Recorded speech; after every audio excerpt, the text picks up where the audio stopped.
c'est à refaire, moi je chanterai toujours Jésus-Christ. Si c'était à refaire, moi je glorifierai toujours son Saint-Nom.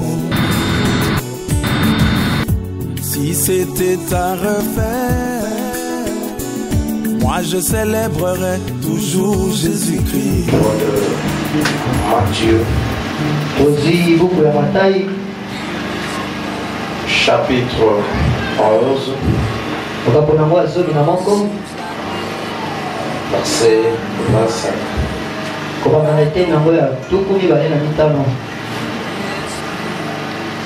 Matthieu chapitre 11 verset 25.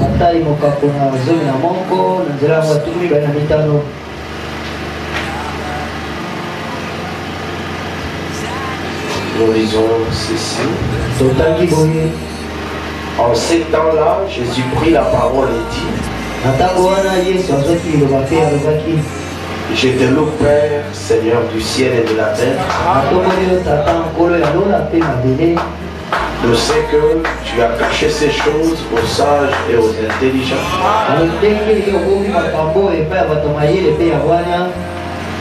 Et je sais que tu les as révélés aux enfants. Oui, Père, je te loue de ce que tu l'as voulu ainsi. Nous sommes au temps de la fin, là où Dieu est en train de révéler sa parole aux enfants. Nous pouvons nous asseoir, que Dieu vous bénisse. Que le Seigneur vous bénisse sur le chemin. Je suis en train de continuer mon enseignement sur la vision de la pierre blanche.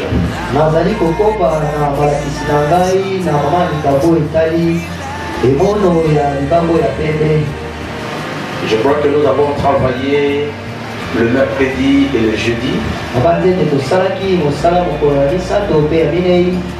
Là-bas, nous avons montré la différence qu'il y a entre un songe et une vision.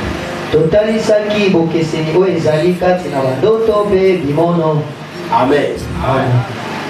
Je veux définir encore ces deux mots. Nous avons dit que il y a une différence entre les visions et les songes. Et nous avons lu le frère Branham. Nous avons d'abord pris l'écriture de Job 33 à partir du verset 15.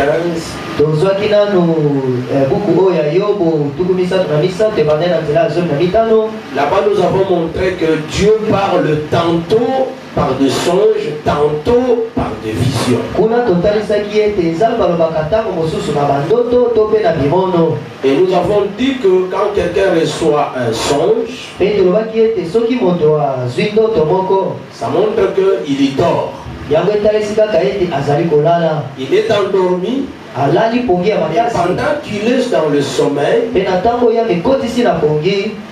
son esprit, où il quitte sa conscience, il va dans sa subconscience.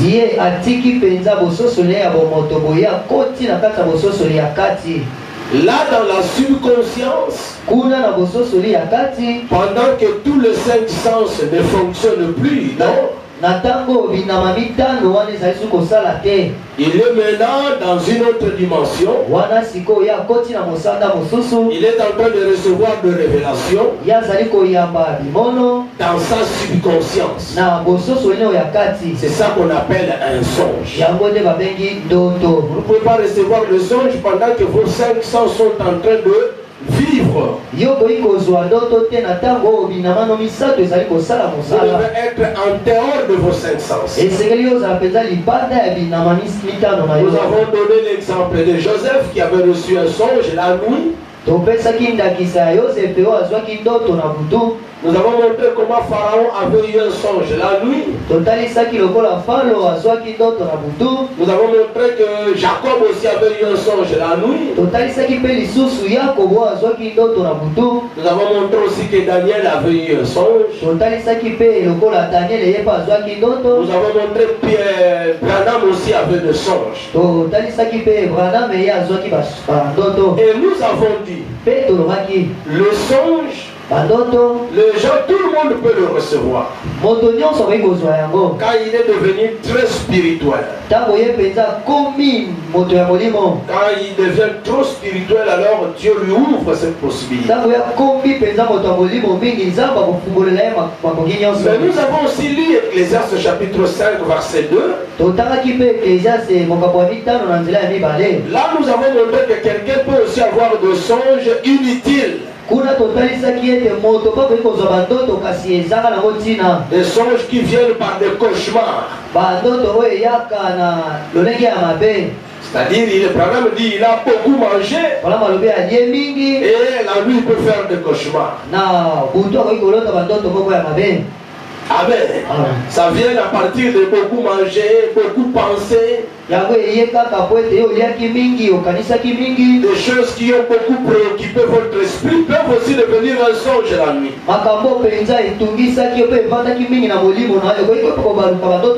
Ça c'était le jeudi. Le vendredi nous avons étudié ce que c'est une vision. Le jeudi. Nous avons montré que la vision, c'est lorsque vous avez tous les sens ouverts. Les yeux sont ouverts, les oreilles ouvertes, la bouche ouverte. Tous les 5 sens fonctionnent pendant que vous êtes en train de voir comme un homme, mais vous êtes en train de recevoir de révélations de la part de Dieu.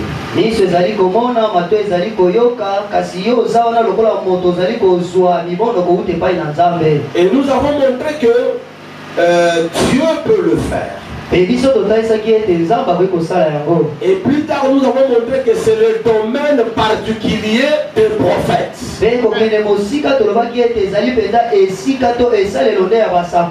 Les prophètes, ce sont des gens qui ne dorment pas. Nous avons lu Nombre chapitre 24. À partir du verset 3, nous descendons, verset 15, vous descendez aussi. Nous avons montré que le prophète c'est un homme qui a l'œil ouvert. C'est un homme qui se prosterne et les yeux s'ouvrent. C'est un homme qui n'a pas besoin de sommeil pour recevoir de révélations. C'est un homme qui connaît le programme de Dieu. Amen. Et nous avons montré que quand vous avez un prophète dans votre pays, ou dans votre âge, vous avez une sentinelle sur la tour. C'est un aigle qui voit loin. Et nous avons montré que Joseph était prophète. Noé était prophète. C'est quelqu'un qui était un homme qui avait vu le déluge avant. Dieu lui a fait voir ça. Parce qu'il était prophète. C'est quelqu'un qui monte plus haut que tout le monde. Il ne peut pas dire des choses comme tout le monde. Il a un langage particulier. Une compréhension particulière. Il reçoit les choses plus haut. Un prophète. Nous avons montré qu'Abraham c'était un prophète. Nous avons montré aussi que Moïse était prophète. Nous avons montré aussi que Joseph était prophète. Amen. Nous sommes allés plus loin pour montrer que Jérémie était prophète. Nous avons montré aussi combien Daniel était prophète. Il recevait de révélations. révélation. Alors je vous ai montré. Daniel dit, nous sommes dans Daniel chapitre 12. Quand il a vu notre temps, il a dit des choses qui concernent notre temps. Daniel chapitre 12 verset 4. Toi Daniel, tiens secrète ces paroles et scelle les livres jusqu'au temps de la fin. Est-ce que vous êtes là avec moi? Scelle les livres jusqu'au temps de la fin. C'est-à-dire, ces livres ne sera jamais ouvert. Les mystères que tu mettras à l'intérieur ne seront jamais révélés si ce n'est au temps de la fin. Ne seront révélés qu'au temps de la fin. Et que le temps de la fin va arriver. Alléluia. Alors le mystère que tu scelles dans ce livre seront ouverts. Les frères vont m'aider, ils vont me prendre la brochure Apocalypse, livre de symboles sur la table là-bas.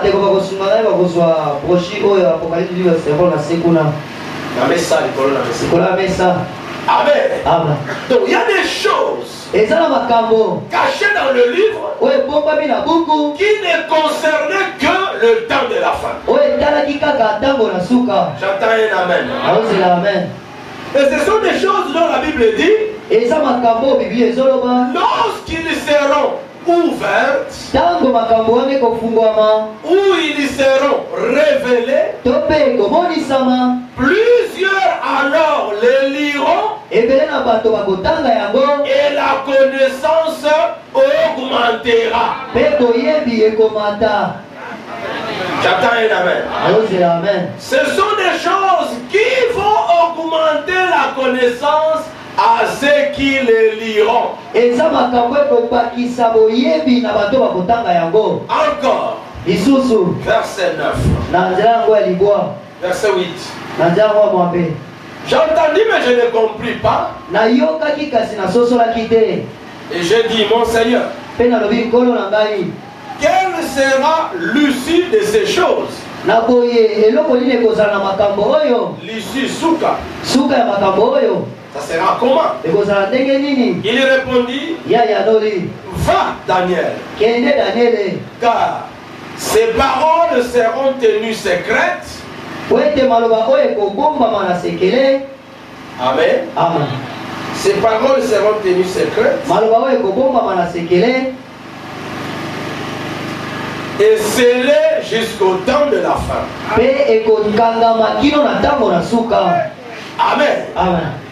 Ce seront des paroles. Je ne sais pas si vous comprenez. Ce seront des paroles qui seront tenues secrètes. Ça ne sera pas écrit. Parce que dès qu'on les écrit, ce n'est plus secrète. Mais ça sera des paroles qui seront dans le livre ici, mais qui ne seront pas écrits.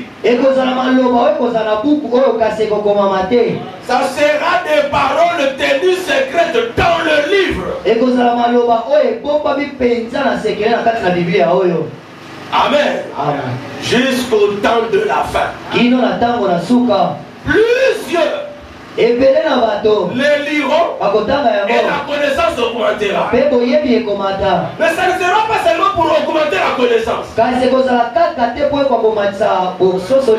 Le verset 10 dit, plusieurs seront purifiés. Est-ce qu'il y a des membres de l'épouse ici? Les paroles vont purifier plusieurs,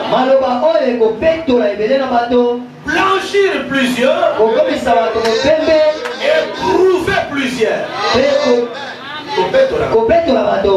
Les méchants feront toujours le mal. Aucun des méchants ne comprendra.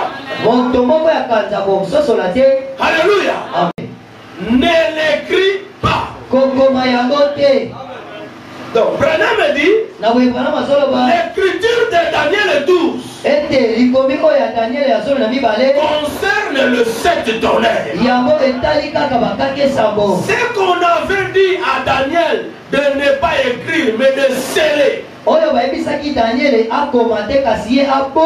C'était des paroles de Dieu prononcées par Dieu pour les gens du temps de la fin. C'est pour ça qu'il a dit sceller ça. Il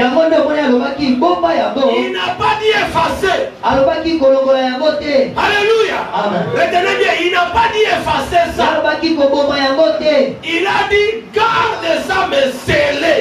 Il faut que ça soit des paroles secrètes. Que cela soit gardé sans écrit. Je ne sais pas si quelqu'un comprend. Ce sont des paroles qui n'étaient pas écrites, mais qui étaient là. Scellées dans le livre de votre Bible. Scellées ici dans la Bible, mais qui ne sont pas des écritures. Alléluia. Parce que pour vous, vous avez toujours l'esprit de dire la Bible c'est ce qui est écrit. Amen. Mais moi je vous dirais, la Bible c'est l'ensemble des paroles de Dieu écrites et non écrites. Dans la Bible il y a des paroles non écrites. Et que quand vous les lisez, vous sentez qu'il y a un secret. C'est comme Daniel 12. Vous lisez là, on vous dit que c'est un secret. Un secret caché là. Alléluia. C'est comme un programme dans un programme d'ordinateur. C'est comme un fichier dans un fichier. Et quand vous ouvrez le premier fichier, vous pouvez lire. Mais si vous êtes intelligent, vous pouvez ouvrir une fenêtre. Si vous savez ouvrir ça. Parce que vous voulez voir l'ordinateur, il y a des bonnes choses à l'intérieur, des bons secrets là-bas, mais vous ne savez pas les codes. Vous ne savez pas les codes, vous n'avez pas fumé la caramo. Amen. Il faut que quelqu'un vous amène vers le code.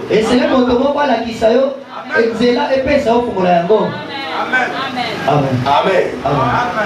Amen. Alors Branham me dit, ce que Daniel avait entendu là-bas, c'était les paroles de cette tonnerre. Mais on lui a défendu d'écrire.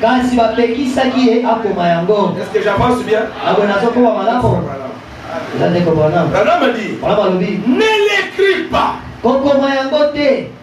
Lui-même Branham me dit, est-ce que vous êtes prêts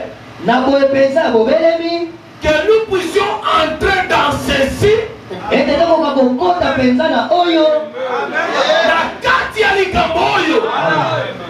Likamoni, Likamboya va cette tonnerre. Est-ce que vous êtes prêts que nous puissions entrer dans le 7 tonnerre pendant 5 prochaines minutes? Est-ce que le voulez-vous? Écoutez. Ne l'écris pas. Jean avait vu la même chose. Donc Branham montre que Daniel 12 et Apocalypse 10 c'est la même chose. Daniel a vu le 7 tonnerres. Il a entendu le 7 tonnerres. On lui a dit scellez cela.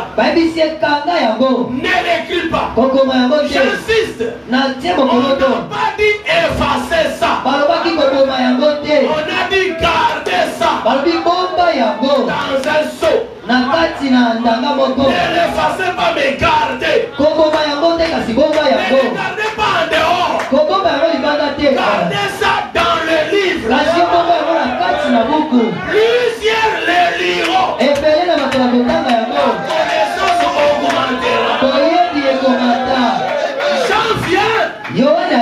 Il voit l'ange descendre. L'ange proclame le Saint-Tonnerre. Et on dit à Jean, n'écris pas. N'efface pas, mais n'écris pas.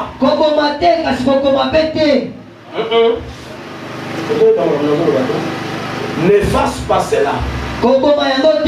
Il n'a pas dit ne les efface pas.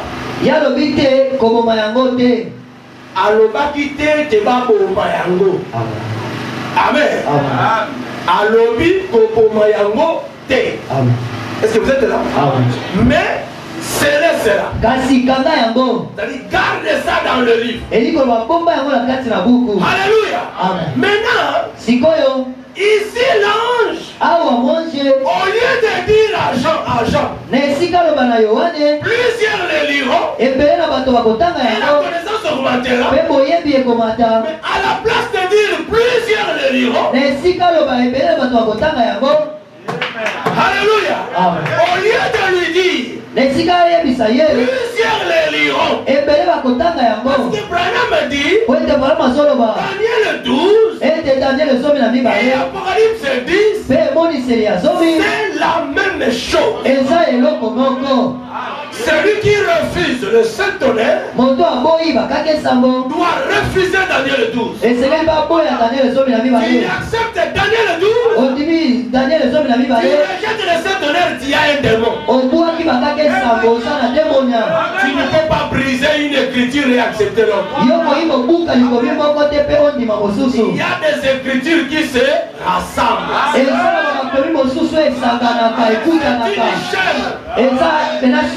Dès que tu tiens là, tu dois aussi prendre l'autre. Alors que maintenant tu vas bien marcher. Au lieu de lui dire plusieurs les lions, à la place de la lecture, il est dit au verset 7. Mais au jour de la voix, ce n'est pas au jour de la trompette. Mon frère, ceux qui prennent Daniel Apocalypse 11, verset 15, il dit le septième ange sonna de la trompette. Mais Apocalypse 17 ne parle pas de la trompette du septième ange. Il y a des anges qui ont des trompettes. Et il y a aussi des anges qui ont des voix. L'ange d'Apocalypse 17, ce n'est pas un ange avec une trompette, mais c'est un ange avec la voix. Mais comme il a une voix, ce n'est pas un ange du ciel, c'est un ange de la terre, c'est un humain, un homme comme toi. Quand au jour de la voix du septième ange, quand il sonnerait de la trompette par sa voix, le mystère de Dieu s'accomplirait comme il l'a annoncé à Daniel le prophète. À Daniel il a dit la connaissance augmentera. Apocalypse vient, il dit la connaissance augmentera quand le mystère va s'accomplir par la voix du septième ange.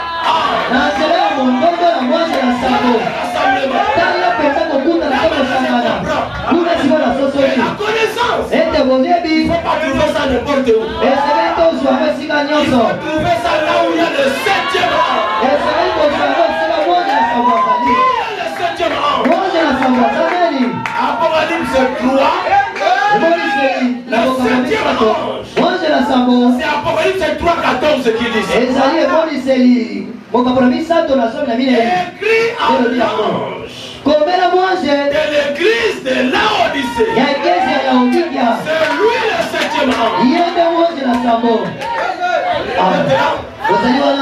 Frère Branham, explique-nous. Ne l'écris pas. Jean a vu la même chose. Cela avait déjà été écrit à l'extérieur de la Bible. Il y avait 7 sons sur le dos du livre. Est-ce que vous êtes là? C'est bon, dernièrement, vous avez raison. Mais la repère, ça veut dire le dos du livre veut dire quoi? Est-ce que la Bible ici a des dos? Non. Quand je montre la Bible, où est le dos? Où est le dos du livre? La Bible, c'est pas ça le dos du livre. Cela avait été écrit dans le dos du livre. Et personne ne pouvait ouvrir le sceau. Ces sceaux étaient des voix. Alléluia. Amen. La voix de cet honneur, c'est ça le 7 sceaux. Voici la Bible écrite. La Bible écrite, laquelle est un mystère elle-même. Mais sur le dos du livre, les révélations étaient montrées à Daniel, disant qu'il y a 7 voix et tonnerres qui devraient se faire entendre. Personne ne pouvait ouvrir et personne ne savait ce que c'était. Mais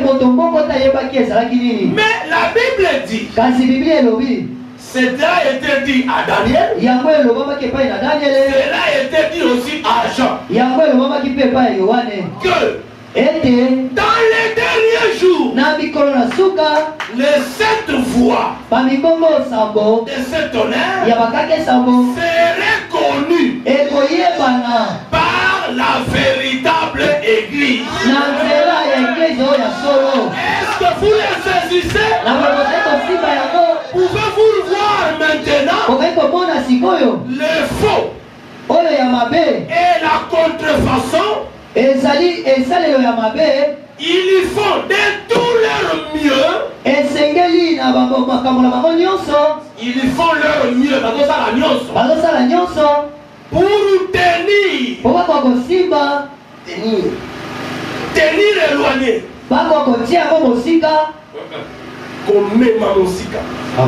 Amen. Ils font de leur mieux pour tenir éloigné les grands hommes de ces endroits-là.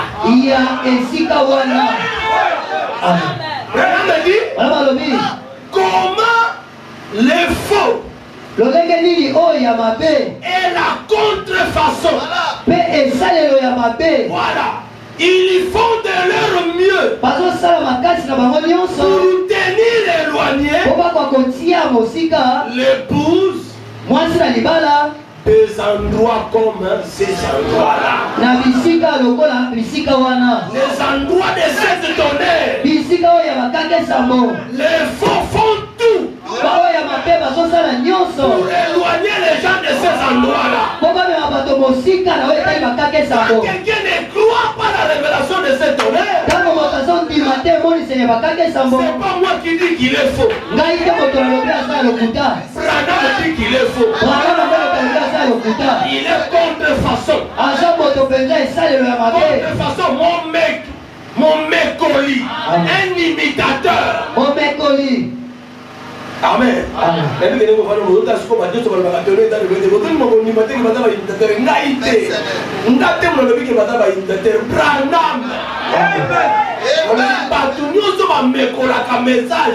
Pardon, ça, la tout va dans la musique, il y a place dans cette tonnerre. Pour y avoir des connaissances, il y a vrai église. Est-ce que vous êtes là? Amen. Amen. Nous sommes heureux. Branham dit nous sommes heureux. Et Jésus dit vous êtes heureux. Car ces choses ont été cachées aux sages et aux intelligents. Tu ne peux être petit, c'est vrai. Les gens t'appellent petit. Mais le Saint-Esprit, dans la bouche de Branham, il dit quand tu reconnais le sept tonnerres, tu es un grand homme. Tu n'es pas un petit. Tu es petit dans la parole. Tu es grand homme à l'intérieur. Parce que l'autorité suprême est à l'intérieur de toi. Et le diable fait tout pour que tu sois loin de la foi de Satan. Ce sont les sept tonnerres qui te donnent la foi de l'enlèvement. Qui te donnent le troisième époux. Ce sont les sept tonnerres. Alléluia. Monsieur, quelle hérésie. Je crois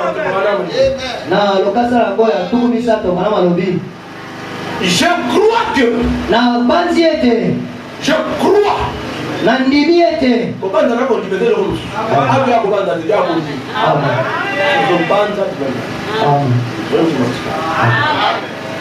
Je crois que le septième ange d'Apocalypse 10, c'est lui le messager du septième âge de l'église d'Apocalypse 3. Apocalypse 11, je suivais un pasteur à la télévision qui disait ça. J'ai dit, est-ce qu'on peut lui poser la question qu'il nous lise une citation de Frère Branham? Une seulement. Il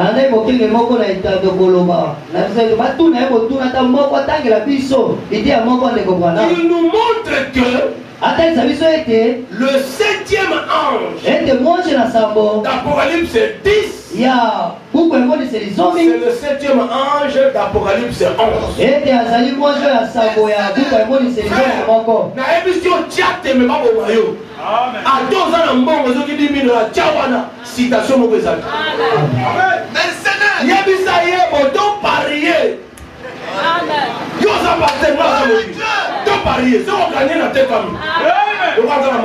Mais yo soko kwa ingana gagné.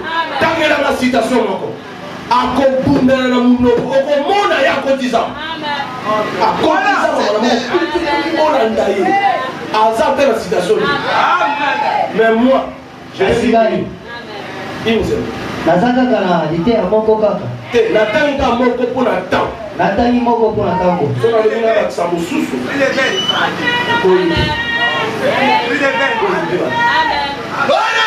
Amen. Amen. Nous en avons plusieurs. Beaucoup. Branham, quand il parle de septième ange d'Apocalypse 10, il parle toujours de lui-même. Il n'a jamais fait allusion au millénium. Les sept tonnerres ne seront pas révélés le jour du millénium. Non. Ni les jours de l'enlèvement. Ce sont les sept tonnerres qui augmentent la connaissance et qui préparent l'enlèvement. C'est ce qui fait de l'épouse grand homme.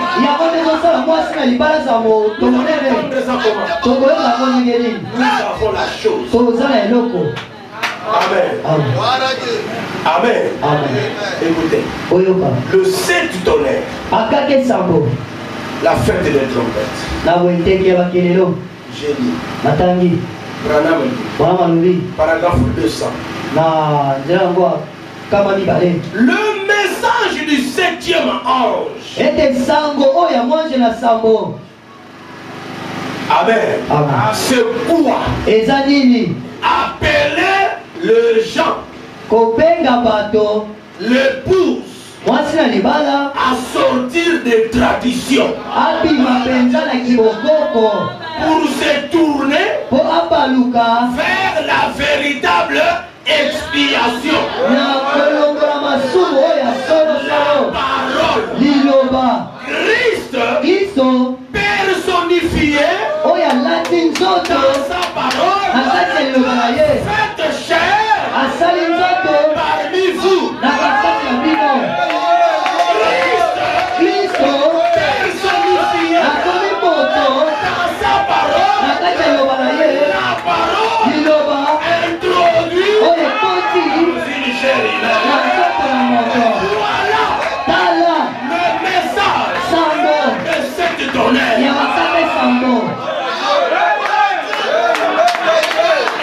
Ce n'est pas diabolique. C'est la vérité. C'est la parole même. La parole. La vraie parole. Écoutez Branham. Il a dit, lorsque le 7e ange sonnerait de la trompette, le mystère s'accomplirait. Ce qui complique les gens, c'est l'accomplissement. Beaucoup de gens, ils disent les mystères seront révélés. Mais Apocalypse dit, ça s'accomplit. Les frères Branham, ils nous montrent là où c'est accompli. Aujourd'hui, cette écriture est accomplie. Amen.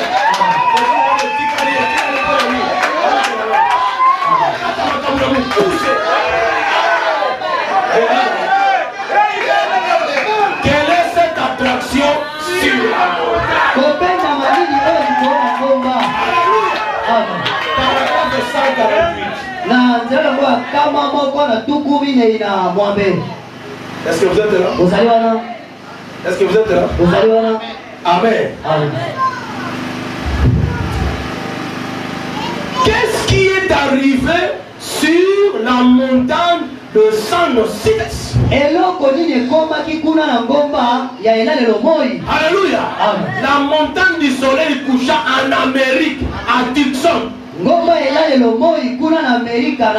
On appelle ça San, cette montagne. San, c'est le soleil. Site. C'est site là ou non? Ça non? Couché non? Site là ou Vanda? Site à Pamba? Là.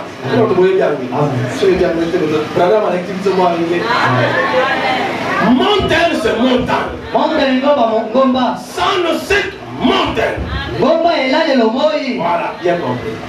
C'est Dieu confirmant sa parole. La raison de tout ce bruit. Quel bruit?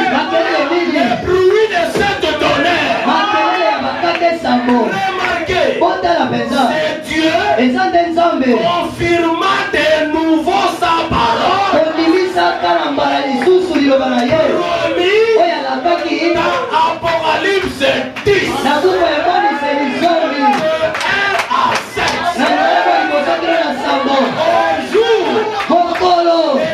Proclamation du message du 7e ange, le mystère de Dieu devra être terminé. Le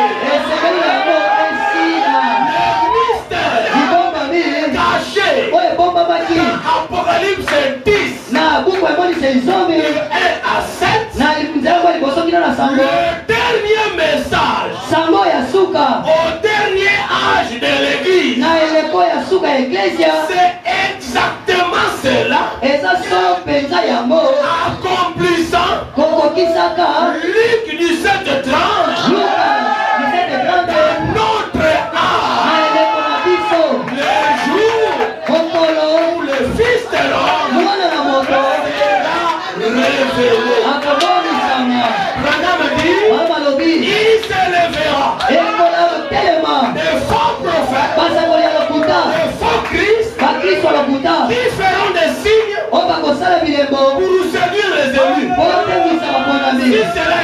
aussi. Beaucoup de gens ont encore des doutes.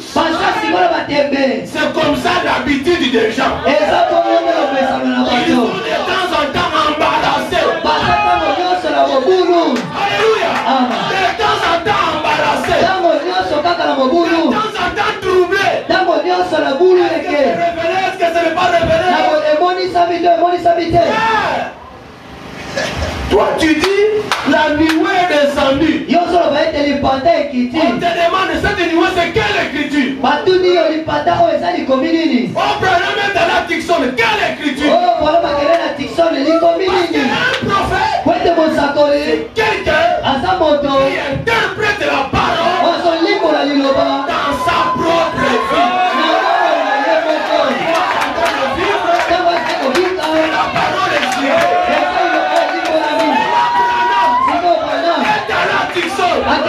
C'est quelle écriture? La nuée descendue à Tucson. C'est quelle écriture? Apocalypse 10. C'est ce qui est accompli là-bas. On doit encore discuter là-dedans. On doit encore faire des suppositions. Amen. On dit, c'est ça même l'écriture. Oh, j'attends un amen. Est-ce qu'il y a des gens qui aiment Dieu? Est-ce qu'il y a des gens qui aiment le Seigneur? Est-ce que tu l'aimes plus que ta vie? Est-ce que tu aimes plus que ton intelligence? Tu dois aimer Jésus plus que ton raisonnement. Pour ce que tu raisonnes là, ça ne change pas Jésus.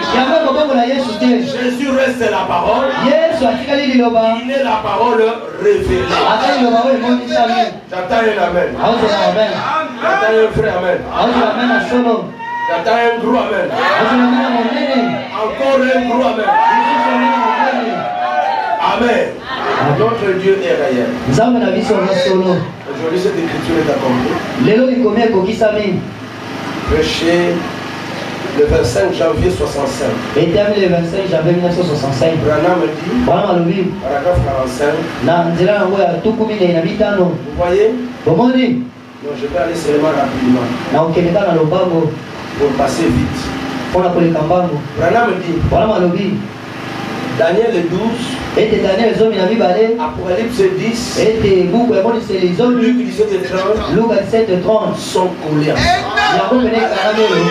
Tout cela, c'est ça Malachi 4. Le message et le messager, tous deux, ils sont le rétablissement. Et le message et le messager, tous les deux forment Malachi 4. Quand tu dis Malachi 4, tu vois le message qui est en train de restaurer. Mais le premier qui a été restauré, c'est William Branham. C'est lui qui a été restauré.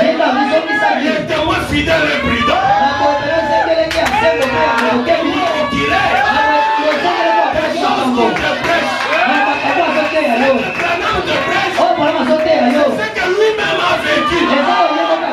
L'écriture est accomplie dans la chair de William Branham.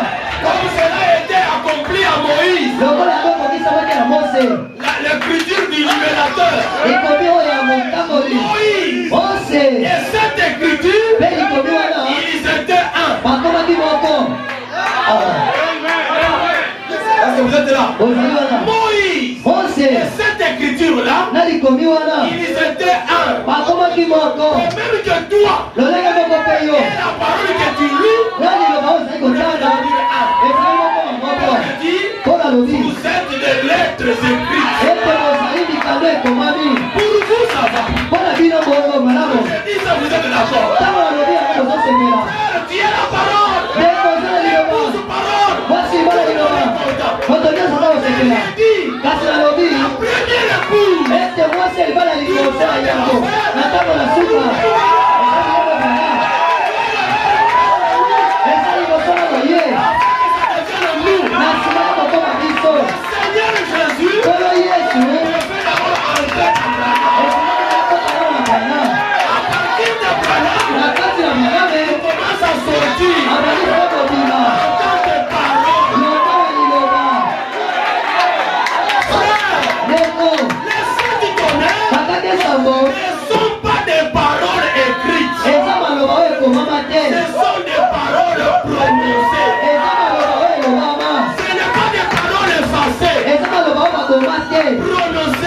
Loba, Makana,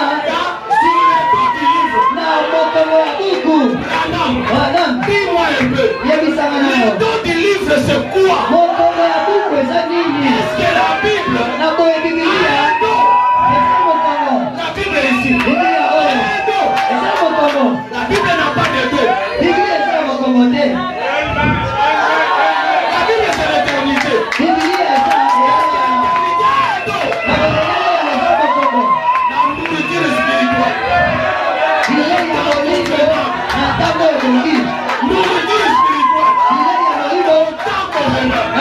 na Tambo Ebongi, Paragraphe 83. na nzela nango ya tuku, na balobi, Ce que vous voyez ici, oyo bozali komona awa, Apocalypse 10 de 1 à 7. kutu emonisi zomi kobanda liboso J'ai vu un masango, ange puissant descendre. namoni mozi na nguya ekokita, Qui est cet ange puissant? mozi ya nguya C'est nasalani, le Christ. eza Kristo, Où est-il?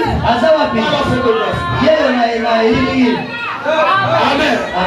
Entouré d'une, enveloppé d'une nuée blanche. oyo mpenza asipami na lipata ya pembe, L'arc-en-ciel sur sa tête. monana likolo moto na ye, C'est une couleur jaune verdâtre. eza langi mpenza ya jaune verda, C'est clair là-bas. eza polele kuna, Lui-même est à l'intérieur. ye moko azalaki na kati, Alléluia. Est-ce que vous êtes là? ozali wana, Eza makambo te de nazo te bino makambo oyo ozobala likoti na moto ezalaki ndenge nini ozaocamo te nga likoti na moto nakolobela oyo eza na foto oyo nga na tie te me yo moko okokota ngo na kati ya motu na yo mpe okoti eloko ya solo eza dessin animé te une réalité de Dieu eza solo ya nzambe, likoti na moto, qui lit au commencement oyo ozotanga na evanjeli qui kuna, était le Logos, oyo ezalaki liloba, liloba, qui était Dieu lui-même. oyo ezalaki nzambe ye moko, yango wana, yango na elili,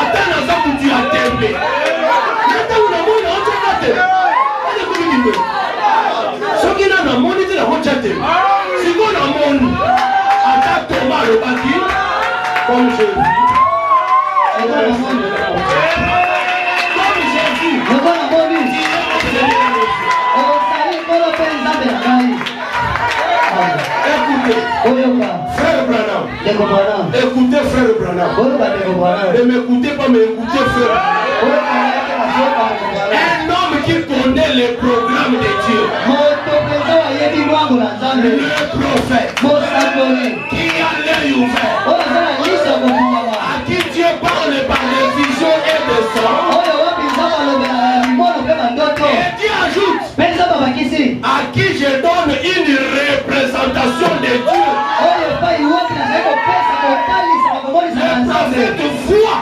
mosakoli azomona la représentation de Dieu kokosalisa mipenza ya nzambe, yango oyo eza likambo ya libando te na Branham tooti ya bino bible oyo komona oyo kotanga te mozomona amen paragraphe 82 na tuku wapenda mibale boye, quand j'ai vu Jésus ntango namoni Yesu qui portait la perruque blanche. oyo alataki mpenza suki oyo ya pembe, Vous êtes là? ozali wana, C'est dans la Bible, non? eza na Biblia, Apocalypse 1. emoniseli ya liboso, On dit que Jésus avait une perruque blanche. eza biso ete Yesu azalaki na suki oyo ya pembe, Apocalypse 10. mpe buku Il emoniseli zomi était enveloppé d'une nuée. eyebisi biso ete ye azingamaki na lipata, Alors j'ai dit que na boye nalobaki ete ça confirme tout simplement cette vérité que nous connaissons. ezotalisa kaka solo oyo biso toyebi, Il est l'autorité suprême. azali bokonzi oyo eleki likolo, Voilà. Au-dessus de lui, il n'y a pas d'autre autorité. likolo na ye bokonzi mosusu ezali te, Dieu, nzambe il avait attesté, amekaki ye, il avait prouvé, attendez, atalisaki yango sur la montagne de transfiguration, kuna na ngomba ya bongo wana na quand elongi, Jésus est monté là-bas, ntango Yesu amataki kuna, une nuée est descendue, lipata moko ekitaki, cela l'avait enveloppé. yango ezingaki ye, Pierre a regardé, Petro atalaki, il a dit, alobi on doit faire 3 temps. ezalaki kosala bahema misato, Une pour Moïse. moko mpona Mose, D'abord, voyez d'abord. botala La nano nuée de descendue. La nuée descendue. Frère, merci Dieu te bénisse.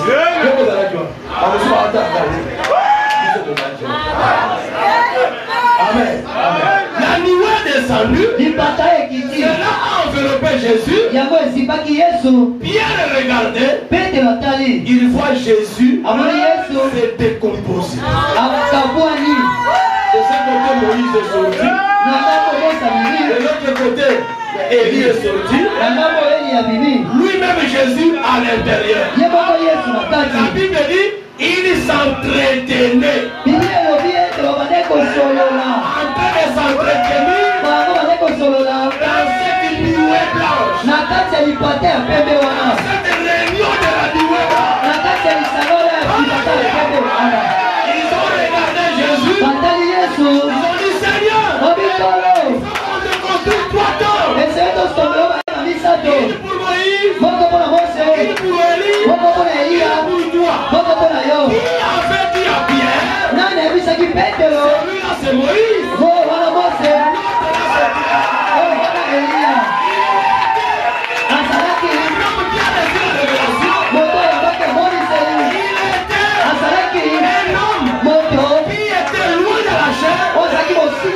Mais spirituellement il est à l'intérieur.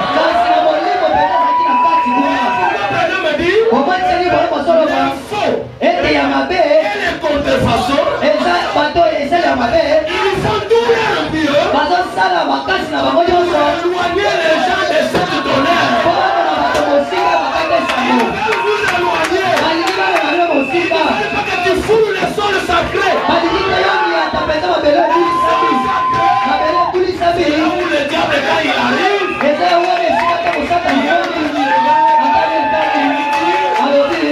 est cette attraction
celui-ci, c'est mon fils bien-aimé, en qui j'ai mis toute mon affection.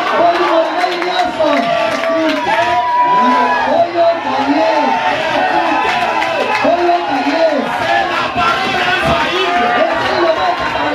Sa parole ne tombe plus. Alléluia. Il est l'autorité suprême.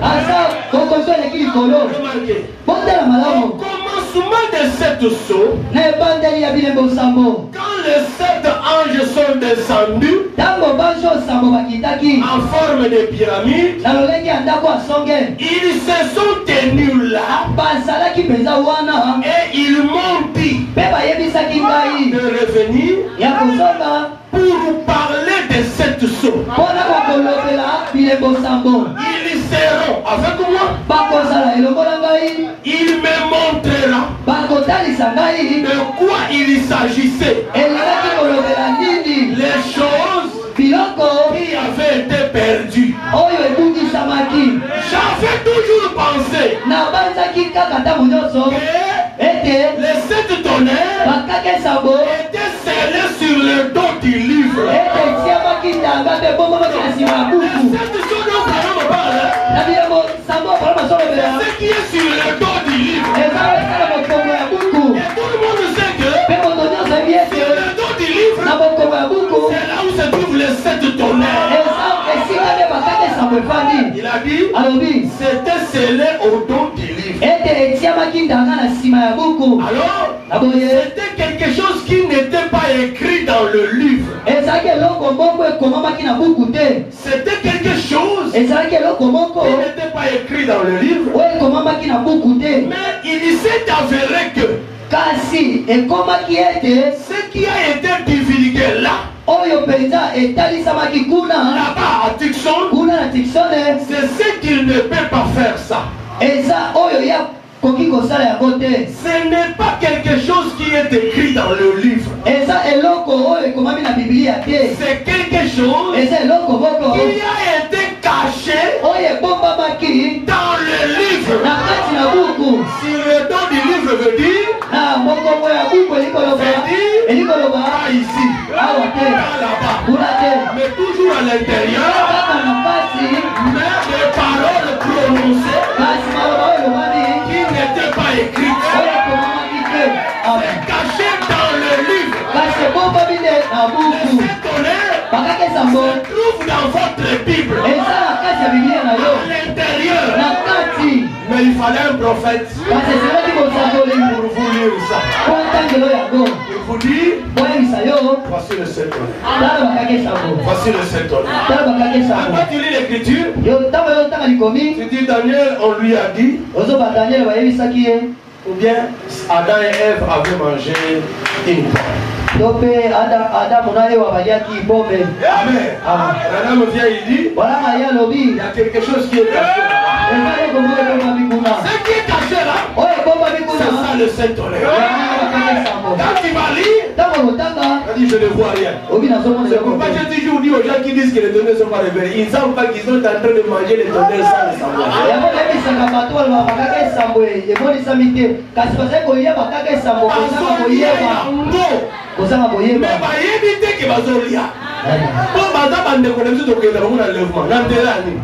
Ce sont les sept tonnerres qui donnent la foi de l'enlèvement. Et les sept tonnerres, ça ne se mange pas que au fond de l'enlèvement.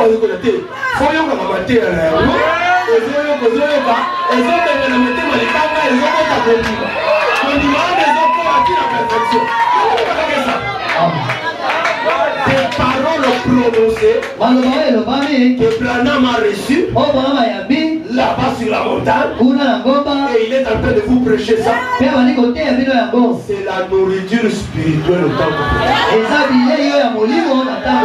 Tous mes frères là, ils mangent ça. Le problème est ce qui est démoniaque, c'est que Branham qui va démoniaque. Branham est ton frère. Prophète du temps de la fin. Qui est allé prendre la révélation. Il vient te donner. Au fil de la révélation, il y a beaucoup de mots. Le mot de monter. Amen. Est-ce que vous êtes là avec moi?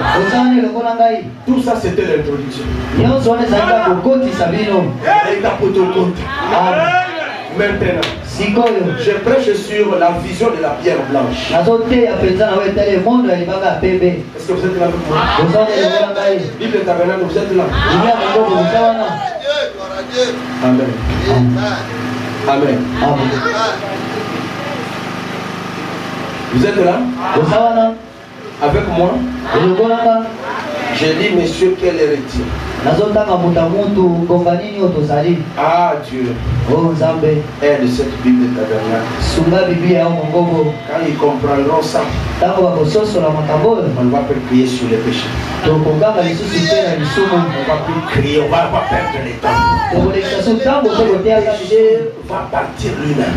Vous savez comment Rahab avait vaincu la force de la puissance de Jéricho? La puissance qui était venue.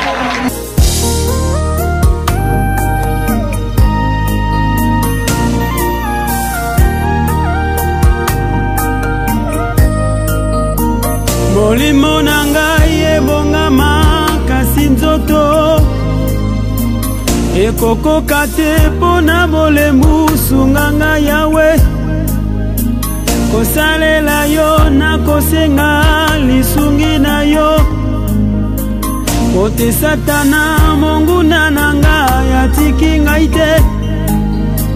Soki petelo moninga na yo ya motema, ye afandaki elongo na yo pe ayebaki. Bonzambe na yo bikamwa na yo na bomoi na ye. Na tango moke ya wangani yo yo somo.